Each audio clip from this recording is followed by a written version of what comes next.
షర్మిల సునీతతో చంద్రబాబు తప్పుడు ఆరోపణలు చేయిస్తున్నారు అని విమర్శించారు సజ్జల. జగన్ వ్యక్తిత్వాన్ని దెబ్బతీసే వారిపై అవసరమైతే కోర్టును ఆశ్రయిస్తామన్నారు సజ్జల.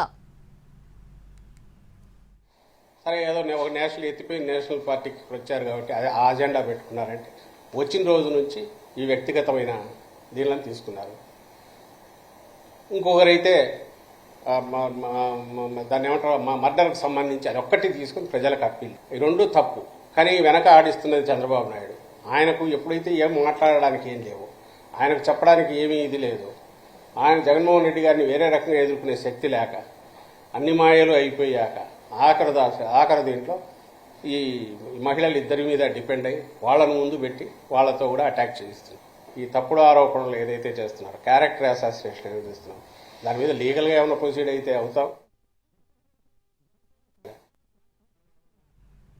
పవన్ కళ్యాణ్ ది రాజకీయ పార్టీ కాదన్నారు సజ్జల.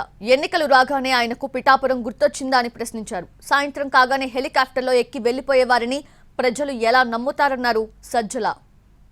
పొలిటికల్ పార్టీ అయితే నువ్వు పిఠాపురం పోవడానికైతే పవన్ కళ్యాణ్ అనే వ్యక్తి 10 ఏళ్ళు ఓ పార్టీ పెట్టుకొని ఓ దుకాణం పెట్టుకొని ఆయన సబ్సిడరీ కింద నడిపి ఇంత కష్టపడాలన్నా? నువ్వు అసలు పొలిటికల్ పార్టీ అయితే నువ్వు ఎన్ని సీట్లలో పోటీ పెట్టావు? నువ్వు పొలిటికల్ పార్టీగా నువ్వు ఏం చేయాలనుకుంటున్నావు? పవన్ కళ్యాణ్ అతనికి ఏమీ లేదు, రేపు ఏం చేయగలనో చెప్పండి, నన్నట్టు అట్లా ఎన్నుకోండి, నమ్మండి అనేంతవరకు అతను పోతున్నాడు. ఈరోజు మొత్తం మీరు రాజకీయ చిత్రపటం చూస్తే వచ్చే ఎన్నికలు ఈ 40 రోజుల్లో వచ్చే ఎన్నికల్లో క్లారిటీతో కనపడుతుంది ఏంటంటే వైఎస్ఆర్ కాంగ్రెస్ పార్టీ, జగన్మోహన్ రెడ్డి గారు మా అజెండా క్లారిటీతో కనపడుతుంది.